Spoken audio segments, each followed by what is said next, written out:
Yeah, yeah. No. Cocaine is a hell of a drug. Yo, G, man, hey. I absolutely well interested in more work on the Call of Duty thing, but them two batties batty pads at Capcom not quite getting their shit out of the way. I get their shit out of the way. And I'll talk about it to you more in person. Thanks for the call, if you will. The unfortunacy of Cassandra's spoof involved elements of her becoming like, well, I'm like a man, but in saying that she was like the she became like the embodiment of the go-betweens between Cans and Tall. So her character lost, but the friendship died. It was great in the earlier part of my career with Capital Group. But she became like I didn't get why or how she had chosen to increase her levels of presumptuousness, even as space and time it expanded between when we'd catch up, so it didn't feel like I was catching up with her at all. It felt like I was talking to a pandering rep for whatever feces is on the mouths of and the breath of Cans and Tall, pretty much.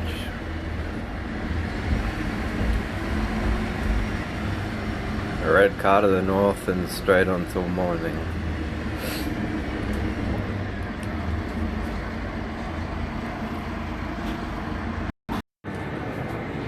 Well, something of personal note which seldom occurs.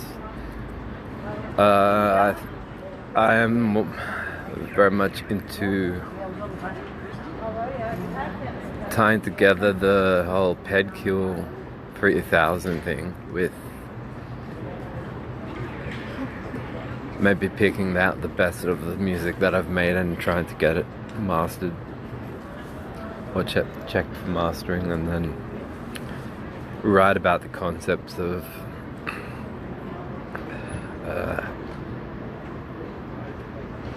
contending with the logistics and descriptive and prescriptive statements of pedophilic thinkers. Logically, that pedophilic thinkers. What I needed to know was, is there going to be, and I had to rely on verbal. There was also, well, why only a verbal agreement after I could just catch your shoplifter? Doesn't make any sense. Is you making incest? What one? Hear me now. So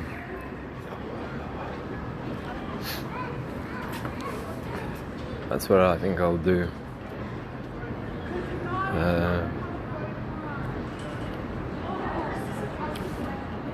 That they wanted to essentially generate stories where they try and go, well, how could we best scientifically describe implications of religious text and religious scripture? They themselves having their own religious scripture that they think is simply better. Gotta go. Yeah, so these Freemasons that are in contest of Christianity, and I am too, and that's I would say probably makes up or made up a large part of why they and I got along. But that they were coming at, they viewed themselves as coming up against Christianity and outwitting it, but with another religion. And I don't get the other religion.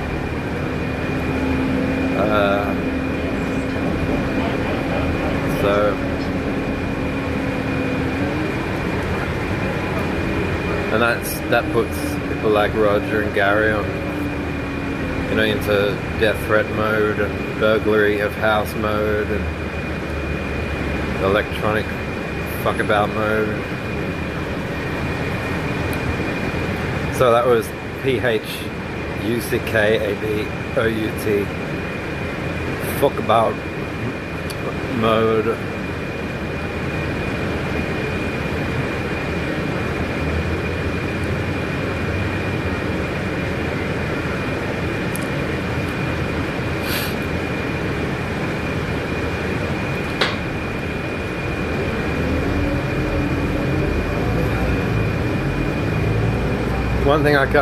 Another thing I can't believe that's quite similar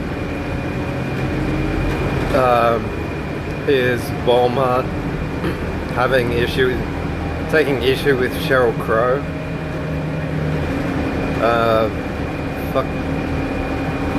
But selling guns. But they're stocking CDs of Sheryl Crow. They had a problem with, but yeah, well, selling guns, no way.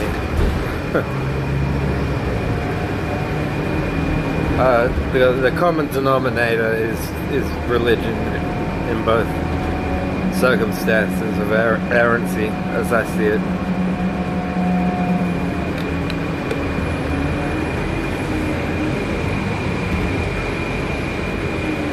And that's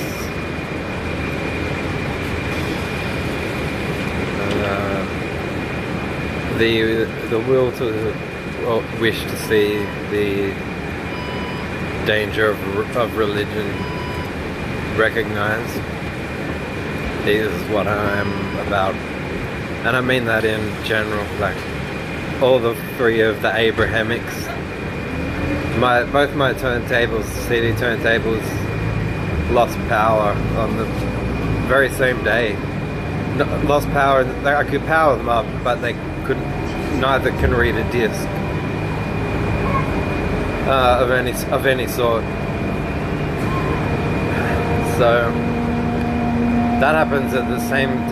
Well, was it the exact same time on the same day, and yeah. So the Abrahamics. Is as I was saying, it's the Judaism, Christianity, and Islam are three predominant ones. Freemasonry's efforts involve some idea that they can unite them all.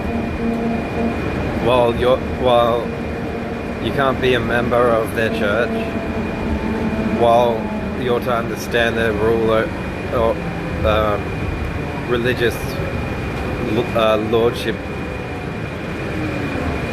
over you. And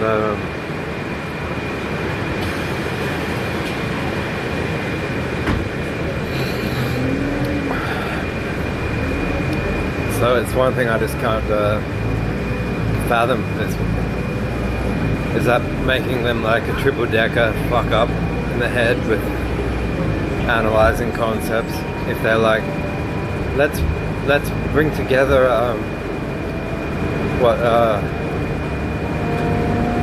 Allah and Jehovah and Yahweh together in unifying love, and then go out accosting cameras males to demand they call themselves gay. And I think, well, this has nothing to do with your secret religion that I already know more about than I've ever wanted to. Fuck me dead. Do I know more about it than I have ever wanted to? And so something has to be done about that, or I won't get the annoyance out of my system.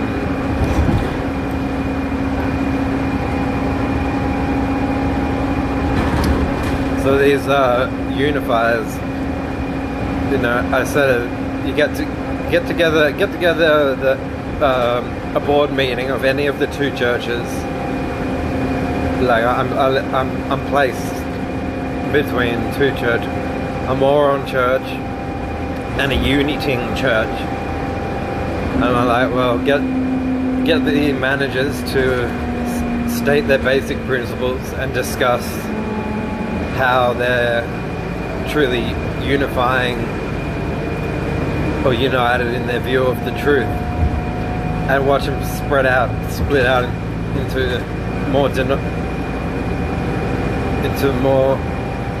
denominations.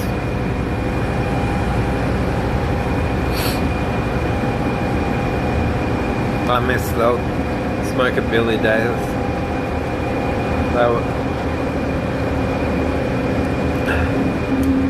They were once something. Actually, the whole this is an addendum, but the whole unity thing is about essentially something I never liked about the church, which is the educating people on the principle of the removal of the concept of choice. And once that's done, then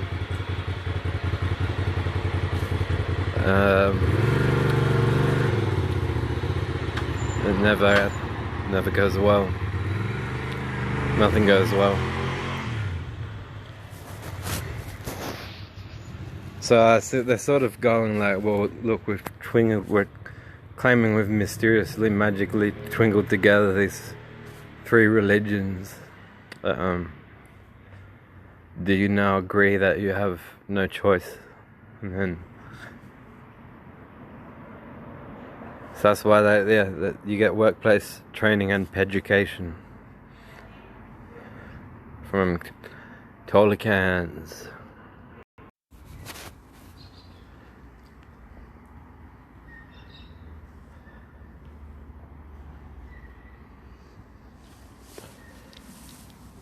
Last take magically stopped.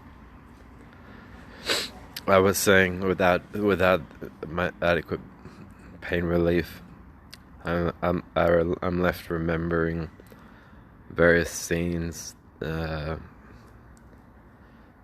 characters. The receptionist, Benjamin Malkovich. Like, I said yes. You suggest what?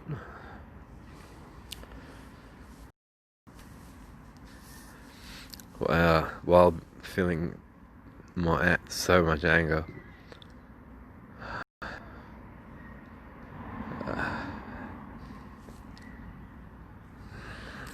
And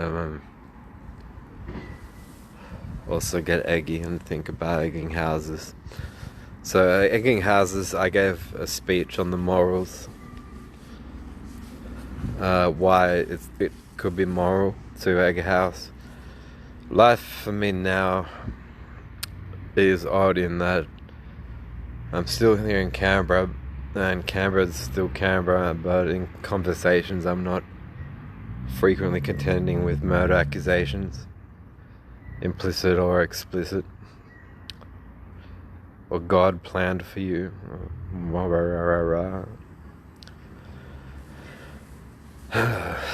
So poultry, you're saying a lot, because you're saying, you know, you have really disrespected people that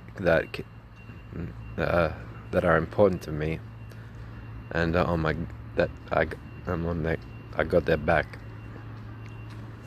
Thus, may your place become the decorate of poultry abortions, chicken abortions, pew pew pew. And I just think it's important because it's not harming the person. I tried to argue in college that, and then as I got older, I deviated even from my own class presentation. Went not even just have a relevant conversation.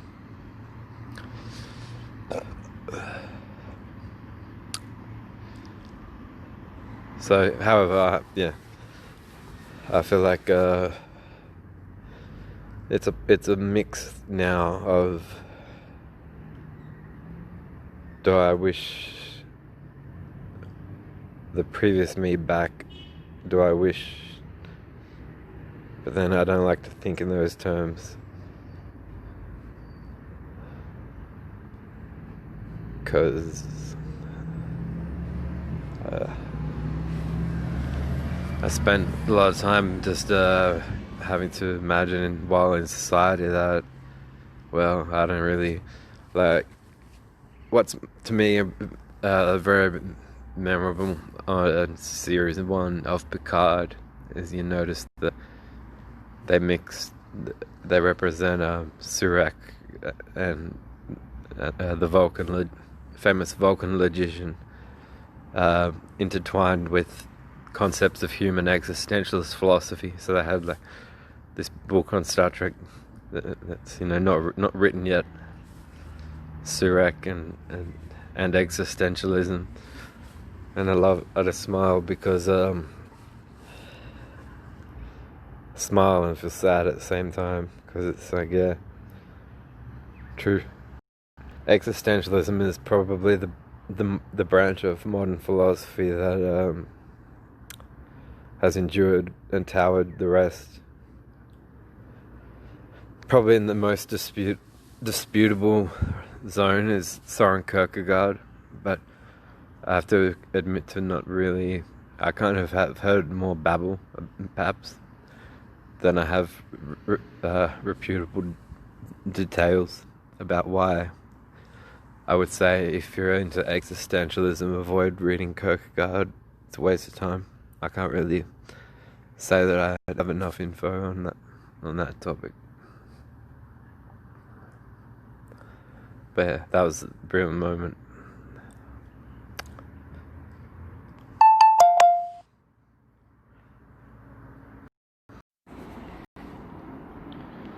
So yeah, that is the question. If your experience, then the sum total, or even the broken down to one person to another state of affairs, is that you can't trust the governments of your country, and nor can you trust the private sector, then who can you trust?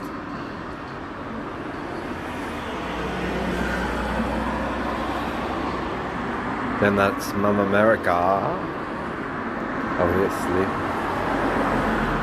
For me, anyway. This I found, like I was just saying, seeing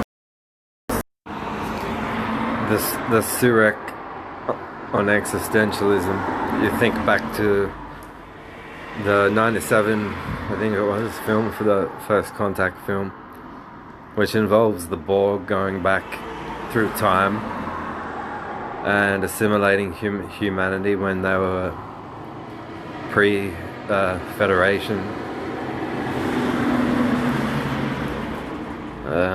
And it's a brilliant film, but the thing that is not considered much about the significance of Star Trek, Star Trek's art, is that in both Earth Final Conflict and Star Trek and all of its offshoots, it's that humanity never changed for the better until aliens found them.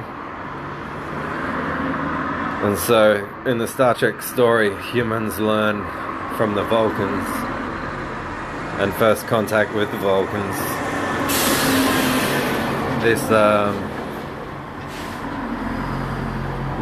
consider our logic. You seem to be a primitive, emotional, overtly emotional people, and it's beautiful what's been done with all the additional series, in that they delve into that, and its elements of those dynamics are explored more. The time where in Enterprise where it's forbidden, and like it wouldn't be thought of for a Vulcan to be involved with a human, or to Spock impressing hating the fact that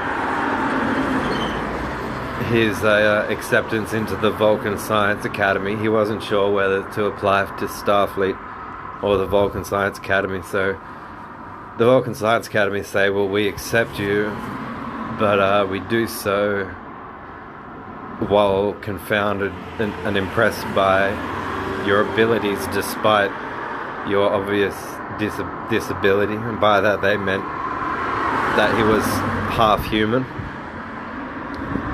And so in disgust, Spock says, no, I don't want to work for the... He knew well enough to say, no, I won't work for the Vulcan Science Academy on those terms. So it's dazzling to see that book. You imagine Vulcan logicians, like self-considered masters of the logistics of language and thought and meaning, and it would confound them the most. It would have been the writings of the existentialists. If you think of all the philosophy that's out now,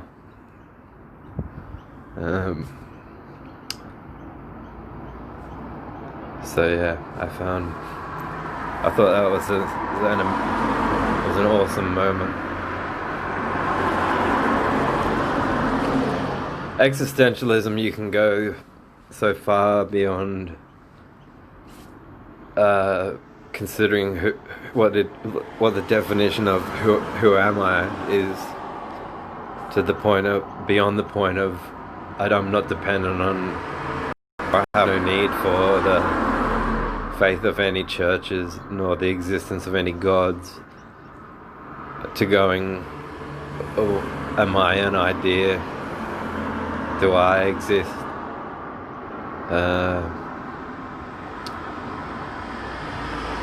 And that's a thrilling journey to take. It's amazing to watch the effects on the emotional instincts as you do, because and then you encounter that wit in the stylings of Bowie very early in his early songs. Oh You Pretty Things, the earth is a bitch, we finished our news, Homo sapiens have outgrown their use, all the strangers came today and it looks as though they're here to stay. And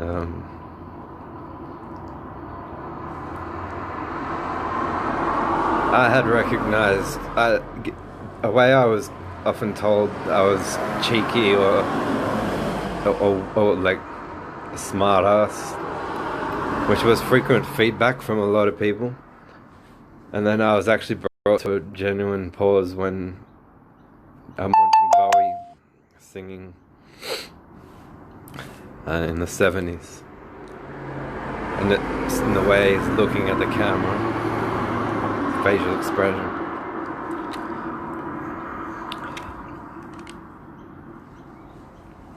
And I was like, you know this too. And his every interview is brilliant.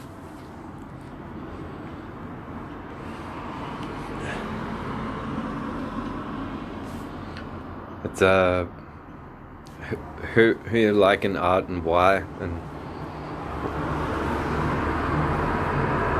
it's very important, I think.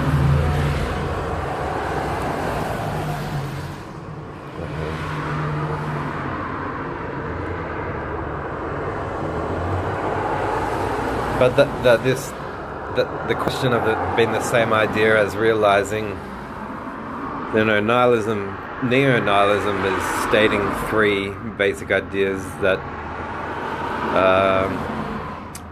morality is illusion, law is force, and life is will to power. And I identify with those concepts, but I still don't. I don't approach them like a fundamentalist church attendee approaches their texts.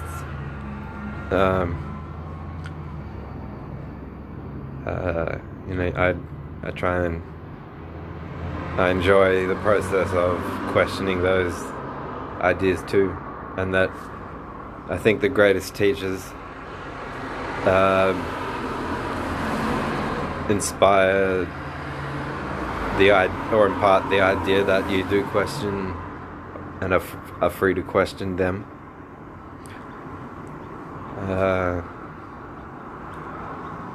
There was a day, in fact, at high school, and one particular teacher, I was being a smart-ass kid, and a teacher had said, well, look, if you're going to talk like this, why don't you teach the next lesson?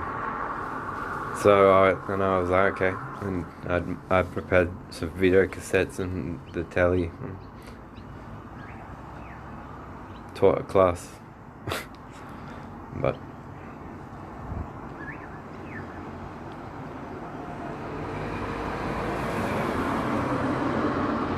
yeah, existentialism really is a great genre of a book.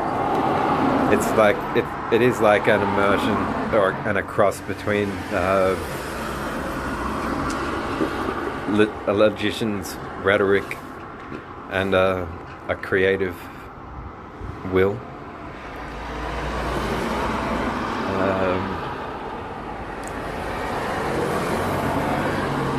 So if I was to be a recommender, I love to fucking death George Smith's Atheism: The Case Against God. I think that is better than the Bible by about in every conceivable way. I love that guy. Humbling. He's like a humbling modern rationalist, and his writing calms your thoughts to musing on various types of knowledge, categories of knowledge, knowledge by acquaintance, direct propositional knowledge by experience. No matter how many, I could write a book on how to ride a bike, but you will never know what it means to ride a bike in the sense that he calls knowledge by experience until you've ridden a bike. And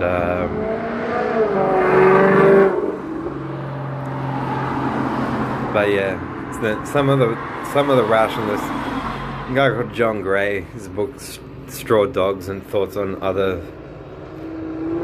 Humans and Other Animals, was very dissing of Nietzsche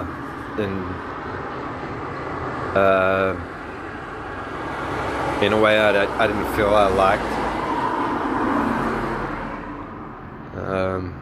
but at the same time it had some critiques of what's put forward as the concept of free will, quote unquote free will, which I end up saying is I got something about saving the whales.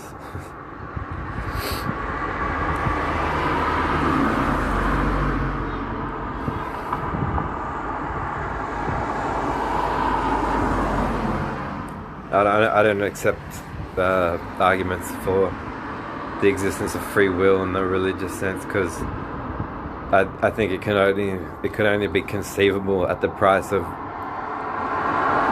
subtracting from God certain traits that you're told that God always has, like a omnipresence, being ever present in every location, and being all knowing and being all powerful, really, because with all those traits, he's therefore the creator of everyone's thoughts to act, everyone's thoughts that are non-relational to an action,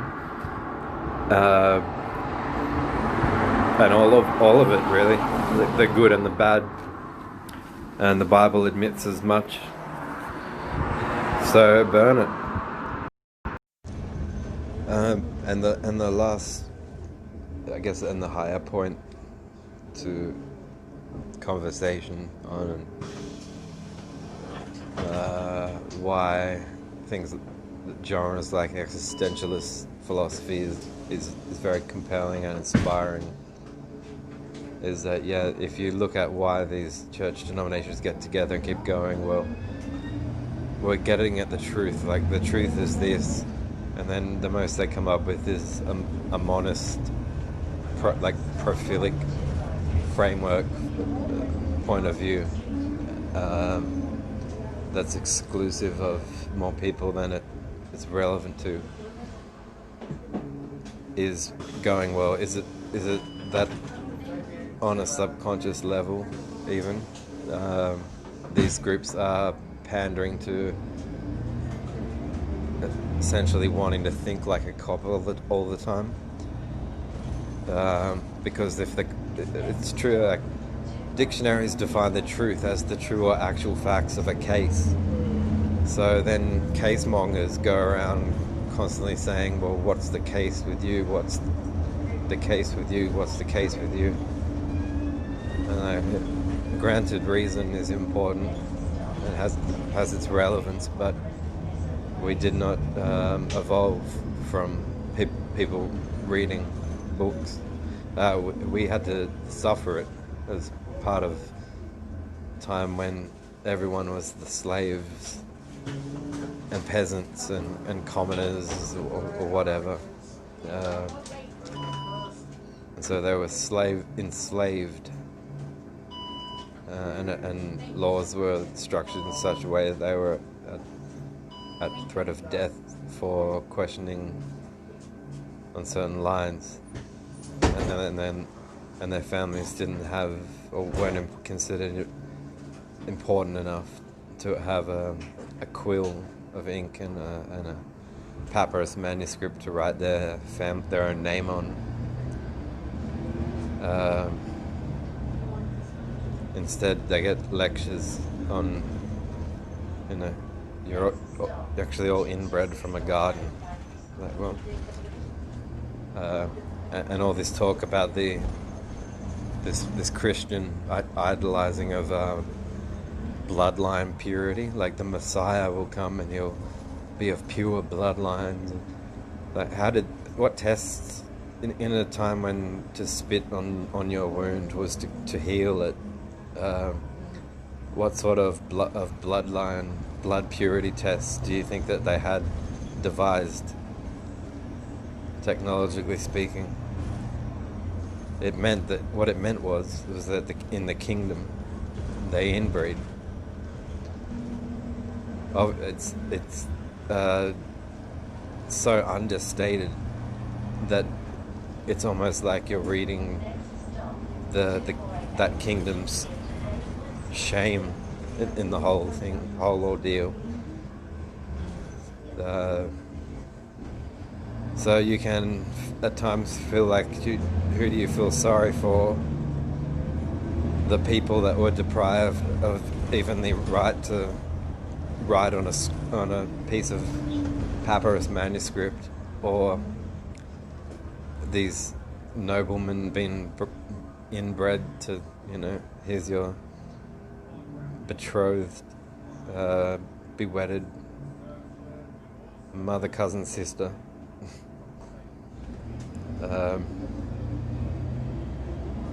And they're making themselves sick while doing whatever they're doing, getting out of the bedroom and going out to say, oh, kill that one for this, kill that one for that, put that one to death for this, put that one to the sword for that. And their own inbreeding would have driven their mania in executing commoners. It also would have driven themselves in an age without stack hats. Like when you get a bike, you also are encouraged to wear stack hats. But I think stack hats would have been more required to an ancient kingdom that thought incest was the means to achieve bloodline purity and sustain it. So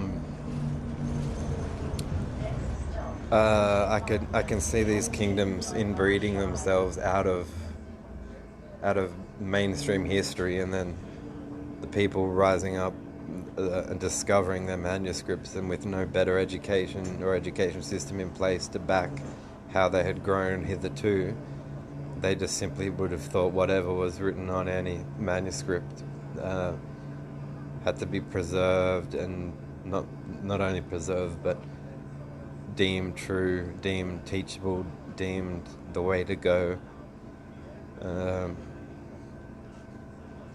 when really it was a chapter in our struggle for the future. So, to my mind, recognizing the value and the beauty of the end and demise of religion is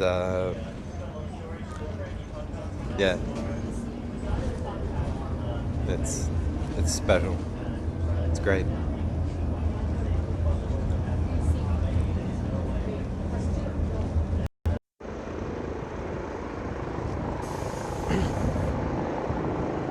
Yeah, I think that's probably why you see them pointing to an apple as so disgusting in the first place. Like, the world is destroyed with a curse, from which the solution is killing Jesus, this man Jesus, because a woman eats an apple. Well, if in a kingdom your wife is going to be one of your cousins or sisters or mothers or who the fuck ever, only out of your own pure quote unquote bloodlines, then you are going to probably get angry toward women. And that's why I think that the Genesis story it's truly sad. It's sad. It's sad that men like Ken Ham exist with the business that he has. And his best reply, where he says to Bill Maher, he goes, "Oh, how do you know this? Are you God?" And like, he's obviously rigged his every defense with a question that in principle cannot be answered. But that's the way that Christians work when they're trying to recruit and convert, is linguistic entrapment. So yeah, it disappealed to the nobleman's tastes that his mother and father raised him to fucking marry a sister or a cousin, is why I think and would submit that this story is written about a snake convincing the first woman to eat an apple, and a whole lot of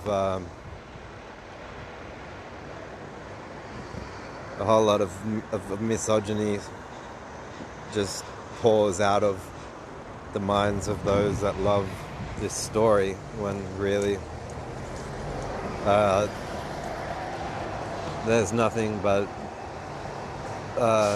repudiation and loathing, and those emotions have independently their own propriety, their own place in various states of existence. But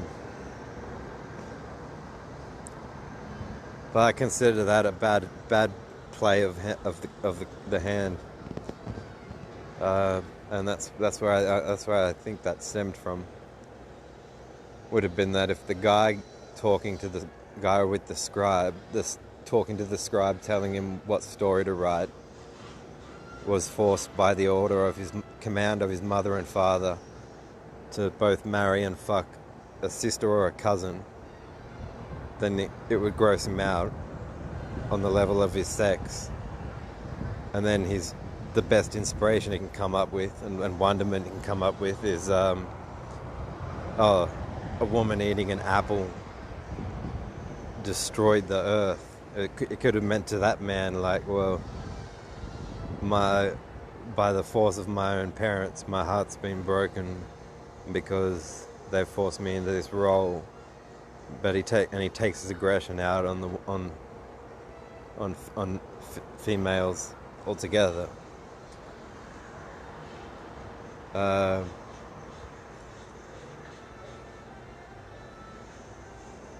Yeah, because apples are good.